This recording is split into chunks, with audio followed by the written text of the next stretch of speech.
একবারই এক স্বামীতে আসক্ত নন নাকি? আপনার স্বামী নাই? স্বামী থাকার এক স্বামীতে মন ভরে না নাকি? বিয়ে করছেন নাকি? বাচ্চা কটা?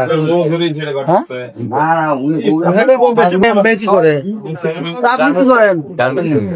গার্মেন্টস আপনি করেন? বড় বিয়ে?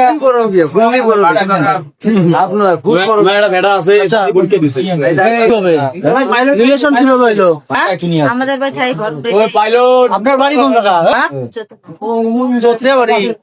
এই বাড়িতে কেন? বোনের বাড়ি। ওটা বোনের বাড়ি। তাহলে আপনার বাড়ি কোথায়? চৌত্রিয়া, মানে বাড়ির পাশাপাশি। বাহ, বোনের বাড়ি মানে আসছে, তোমরা আসি সুযোগ নিচ্ছ প্ল্যান করি আসছেন না? প্ল্যান করছেন তো এইভাবে আজকে আমরা আপনার চাও কি? এখন কি করবেন? আমি হারে বিয়ে করবো। আপনার স্বামী নাই? স্বামী থাকার সত্ত্বেও বাচ্চা কজন আপনার? হ্যাঁ, আচ্ছা, স্বামী থাকার সত্ত্বেও আপনি কেন এই লোকের সাথে মনে করেন এই ধরনের সম্পর্কে লিপ্ত হয়েছেন? এক স্বামীতে মন ভরে না? মানে একবারই এক স্বামীতে আসক্ত নন নাকি? মানে এক স্বামীতে আসক্ত নন?